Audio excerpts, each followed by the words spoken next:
नमस्कार। सबसे पहले मैं आप सभी को हमारे चैनल में हार्दिक स्वागत करती हूँ। और आज मैं एक ऐसे कवि के बारे में आप लोगों को बताने जा रही हूँ जो असमिया साहित्य में बहुत ही नाम कमा चुके हैं। और उन्होंने प्रकृति के जो पेड़ पौधे हो या चिड़िया हो, पक्षी हो, उन सब के बारे में बहुत ज़्यादा उन्होंने लिखा है। और ये मेनली आधुनिक युग के कवि रहे हैं। और उन्होंने असमिया साहित्य को बहुत ही समृद्ध किया है अपनी रचनाओं से। तो आइए उनकी जो काव्यगत विशेषता है वो उसको भी देखेंगे। और पहले उनके बारे में थोड़ा सा जान लेते हैं कि वो कौन थे। तो आइए देखते हैं। रघुनाथ चौधरी जी जोनाकी युग या असमिया साहित्य के रोमांटिक युग के एक भारतीय लेखक थे। यानी कि असमिया जो भाषा है उससे के हिसाब से अगर हम मानेंगे तो आधुनिक जो काल रहा है या रोमांटिक जो युग रहा है उसमें से रघुनाथ चौधरी जी का नाम जो है वो अन्यतम है। और उनका जन्म हुआ था 1879 लावपाड़ा गांव में हुआ था। और लावपाड़ा गांव कामरूप जिला के अंतर्गत है, यानी कि गुवाहाटी में है, जो अभी हम कहते हैं गुवाहाटी। तो चौधरी जी को और एक नाम दिया गया था, वो है बिहगी कवि। यानी कि बिहग यानी कि चिड़िया या पक्षी। तो पक्षी के प्रेम और पक्षियों के साथ उन्होंने ज़्यादातर समय बिताया। यानी कि उनके जो जितने भी लेखन हैं वो पक्षियों और प्रकृति पर आधारित है, तो इसीलिए उनको बिहगी कवि नाम दिया गया था। और चौधरी जी ने भारतीय स्वतंत्रता आंदोलन में भी भाग लिया था और उसी के लिए उन्हें जेल भी जाना पड़ा था। और 1936 में असम साहित्य सभा के तेजपुर अधिवेशन में वे अध्यक्ष रहे थे। यानी कि उनका जो कार्यस्थल है वो बहुत ही ज़्यादा है, क्योंकि वो अध्यक्ष बने थे। और कामरूप संजीवनी सभा में उन्हें कवि रत्न की उपाधि से सम्मानित किया गया था। ये याद करना है, कवि रत्न सम्मान जो उपाधि है उनको प्राप्त हुआ था। और उनका मृत्यु हुआ था सन 1967 को। और अभी हम उनकी जो भी रचनाएं हैं उसको देख लेते हैं। तो पहले तो यही कहा जाएगा कि चौधरी जी का जो पहली कविता है वो जुनाकी पत्रिका में प्रकाशित हुआ था। ये इम्पोर्टेंट है, जुनाकी पत्रिका में ही उनका जो पहला कविता है वो प्रकाशित हुआ था। उनकी काव्य कृति है जैसे कि सादोरी, केतेकी, करबला, दही कतरा, नवमल्लिका, गुलाबी। और उन्होंने कुछ एक पत्रिकाओं का भी संपादन किया था जैसे कि जयंती, सुरभि, मोयना, एक बच्चों की पत्रिका जोनाकी। और यहाँ तक उनकी रचनाएं हम लोगों ने देख लिया है। तो उसके बाद हम उनकी काव्यगत विशेषता यानी कि उनके काव्य की जो भी विशेषता रहा है उसको हम जान लेते हैं। तो उनके काव्य की पहला विशेषता है प्रकृति प्रेम, तो उसी को हमने लिया है। चौधरी जी के लगभग प्रत्येक काव्य में प्रकृति का विस्तृत वर्णन मिलता है। और उन्होंने पेड़ पौधे तथा चिड़िया आदि को लेकर अपनी रचनाओं को समृद्ध बनाया है। और ये मूलतः प्रकृतिवादी कवि कहा जा सकता है, क्योंकि उन्होंने अपने काव्य में लिखा है कि किबा अपरो प्रकृतिर शोभा आशा की सुखर दिन जत समवेदी करे वेदपाठ प्रेमानंद सबे लीनी। यानी कि जो प्रकृति का शोभा है वो बहुत ही ज़्यादा सुंदर है और इसी प्रकृति के अभाव में हम सभी निवास करते हैं। दूसरा पॉइंट है सौंदर्यता।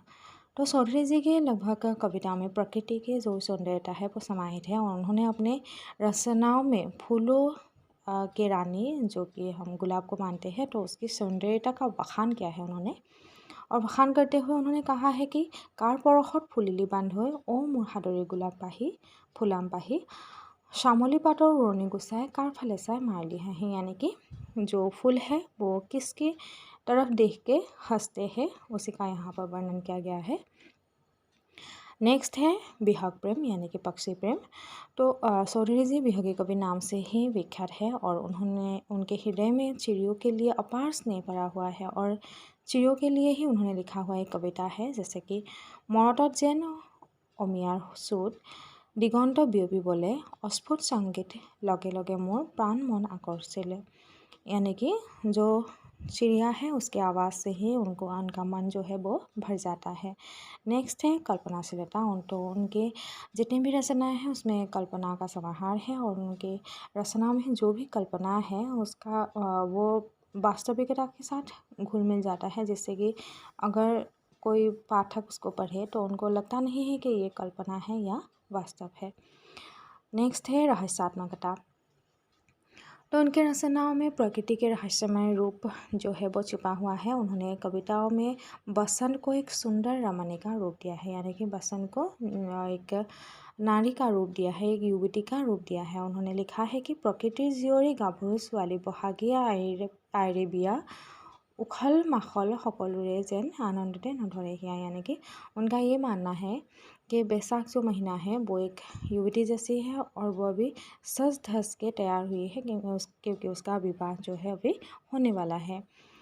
6 नंबर पॉइंट है वेदनानुभूति। तो कवि ने अपने जीवन में बहुत ही वेदना का अनुभव किया है, उन्होंने बहुत ही दुख देखे हैं और इसीलिए उन्होंने भिक्षा नामक एक कविता लिखे थे। तो उसमें उन्होंने दुखों का वर्णन करते हुए कहा है कि সুখ দুখ হাঁহি অশ্ৰু বৰ্ষা তোমাইতে উদ্ভৱ বিলায় অনুকূল प्रकृतिर तुमिए जीवर সকলোতে देखो तुमी मैं, यानी कि चारों तरफ सुख और दुख जो है वो व्याप्त है।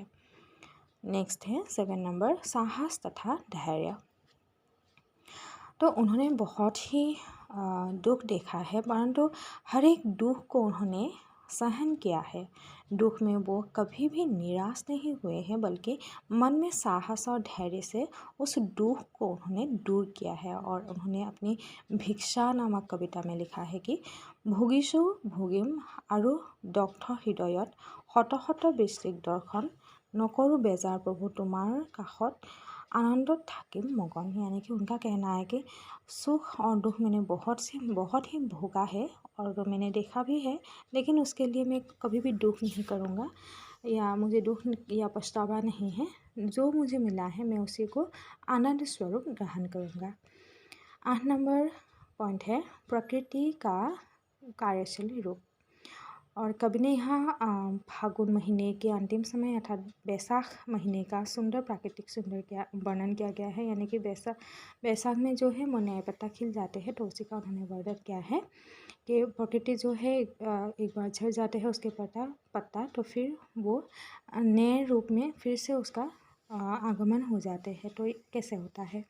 तरुण लावण्य आभा मनोमोहा रूप সেউজীয়া देहर गठन सुविशाल अभ्रभेदी नांगठा गसर तुमिए दीप आवरण, यानी कि जो पत्ता झड़ जाते हैं पेड़ के उस पत्ते में नया फिर पत्ता हमें देखने को मिलता है। तो प्रकृति का ये जो कार्यस्थल है वो लगातार होता रहता है, यानी कि एक टूट जाता है या ख़त्म हो जाता है तो उसके स्थान पे दूसरा का आगमन हो जाता है।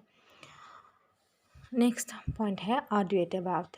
तो यहाँ कवि ने अद्वैतवाद का समर्थन किया है और उन्होंने मनुष्य और प्रकृति का ईश्वर के साथ एकीकरण किया है, यानी कि प्रकृति मानव और ईश्वर का ही लगातार संबंध है। और उन्होंने लिखा है कि दयामय चरणत मागो एटी भिक्षा দিয়া মোক प्राणत आश्वास শিলৰ ৰেখাৰে দৰে तुम्हारे सदाय थाके जेन अटल विश्वास, यानी कि भगवान पे मेरा जो भरोसा है वो हमेशा लगा रहे, मैं यही आपसे मांगता हूँ या गुजारिश यही है।